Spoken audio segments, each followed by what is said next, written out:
All right, family, we are back again for another art talk. Y'all haven't seen me for a minute, and you won't really see me on this one, but I'm excited today because we have an awesome conversation going. You all haven't seen me for a little while, but in that time I've been busy. I feel like Spirit's been kind of guiding me to go in a little bit different direction, and that direction is to highlight people with gifts and talents and bodies of work that could be carried into the future, just like Noah's Ark, you know. So I want to highlight some people who have some things that I believe going to inspire others who may be interested in some of these fields. So today I'm here with friend Shim. Hey, good morning to you, brother. How you doing? Hey, blessed man, this side of the dirt. Absolutely, man, absolutely. Now, I know Shim for a little minute, but I want to give you a moment, bro, to just share just a little bit about who you are, where you come from, and then we're going to get started with this thing. Okay, first I say gardening is therapeutic for me. Yeah. When I was younger, it wasn't like that. Yeah. I hate to use the word hate, but I hated it, you know. And it's like we had that red clay. I grew up in that red clay, and man, I mean, the ground be so hard it'll bend the hole when you out there, man. And it was just one of them things that it felt more like a punishment of doing it than a chore. Yep. You know, so but as I got older, you know, I found myself enjoying the alone time. And even though my mother and my father both did it, my uncles did it, but now that I'm an adult, it's like when I'm working out of town, I feel like something's missing. Come on. Because I can't get to it, you know, because they're really no different than we are. It's like if they could walk, it would be a different story. Absolutely. Just like if we were grounded like they are. Yeah. You know, not physically, but emotionally and mentally. Yeah. Then our stories would be a little different too. Absolutely. So when you sharing that same immediate space, it kind of rubs off on you. Absolutely. You know, gives you a chance to connect with nature in ways that you can't read a book and find out. Absolutely. You know? So, and it's different for everybody. Everybody got a different reason. It can be time consuming. Yeah. But you make time for what you want. Yeah. And I promise you, the results is very beneficial, especially if you don't like spending your money in the grocery store. Oh, talk about that, man. That's real. Yeah. So we're gonna start with these jalapenos. Absolutely. So this seed I got from this jalapeno is probably about 6 years old. Okay. These right here are sisters right here. Then you got your cayenne. Cayenne right there. Yeah, so some people pick them green, man. Some people pick them red. So we make a lot of pepper sauce when we can in the pepper sauce. Okay. So a lot of times I go and get them turned red. Now these, it's a new breed right here.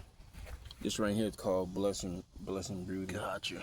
So I got them as seeds from somebody who gave me that tag.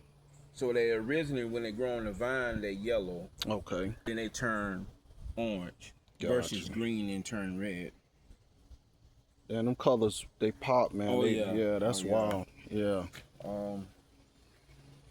These right here are your pimento peppers. They green, they turn red as well. Okay. So I got this seed from a seed exchange I went to in Georgia. In Georgia? Okay. Where I gave them some collard green seeds. And they gave me some pepper seeds. And I mean, it's good to exchange. You network with people. See, that's cool, man. Yeah. Okay, because I'm not even sure a lot of people familiar that there's things out there where people exchanging seeds. Right. They exchange seeds. They some people even exchange dirt. Okay. Because you know, they got their own compost and it comes in the form of dirt. You know, they give you a little bit of it, or they'll give you a formula. To make it. First, you have some people that just won't share the knowledge. Yeah. Some people just keep it to themselves. Yeah. Or they discourage you from doing it. So if we come over here and take a look at these tomatoes. Gotcha. Let's check these tomatoes. Let me ask you this before you get over on the tomatoes too. How long you been doing this? Well, from a kid, I kind of never really stopped. Never stopped. Okay. You know, but I guess moving around a lot, I never got a chance to establish it to the magnitude I have now. But even when I'm out of town, I'll buy a pot. I'll take some dirt with me. I'll take my dirt with me and buy some pots. because I keep my seeds. Gotcha. So if you ever get in the garden, always keep your own seeds. Because if you notice now in the grocery store, everything is seedless. Come on, man. You know, so they kind of forcing you on today's stuff. Yeah. And they putting something on the fruit to make it seedless. Come on. So if it's on the fruit, it's in the seed. Because nothing natural come without a seed. Right. Come on. Especially if you want to call it a fruit. A fruit. That's or a vegetable. You know what I mean? So nature always finds a way to make itself reproduce. That's it. You know. So if you spraying something that's forcing it to stop producing seeds, it doesn't go away. That's it. So it's in the fruit, and if you end up eating that fruit, then you know. Come on. So these tomatoes, for example, I started all these from seed. They was tall and erect the other day. Then we had that wind and rainstorm come by, and it kind of toppled them over. So I built a raised bed for a lady a few years ago. And she had a windstorm, and she called me. Once they bent over, she called me crying. All my tomatoes, they gonna die. You know what I'm saying? So it's like this right here, like, so the weight of them kind of like then crumpled this. So usually what I do is I'll just double stack the trellis. Okay. And make it erect, make it tall, kind of stake it to give it some stability. The trellis is the green thing, y'all, that we're looking at here. And I'm going to tell y'all something for those who not here with me. As I zoom in on this tomato here, that is not a pumpkin. Nothing like that. That is a real tomato. This video won't do it justice, but it is humongous. So, yeah. So, but you can allow these to run on the ground. Okay. Tomatoes will run on the ground because they're a vine. Gotcha. You know, just if they're on the ground, you know, it's low hanging fruit for certain bugs that eat your fruit. And usually I grow like a basil plant or something around it to like be like a natural insect repellent. Because you're gonna have bugs. Right. But the thing is, if the bugs don't want to eat it, you don't want to eat it. Come on. You know what I mean? That's real. You don't want to take that and infesting your fruit. Right. If it's out there and nobody's tampering with it, something wrong with that. Something's wrong with that, you know. But all these tomatoes came from seeds, and they're basically producing until the weather change, till they start to get cold. Okay. So I used to not believe in global warming until I've been in this location right here for about 8 years.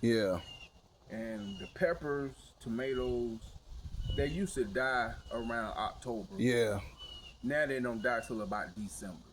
That's different, man. So it's like we almost about to lose a season that we call winter.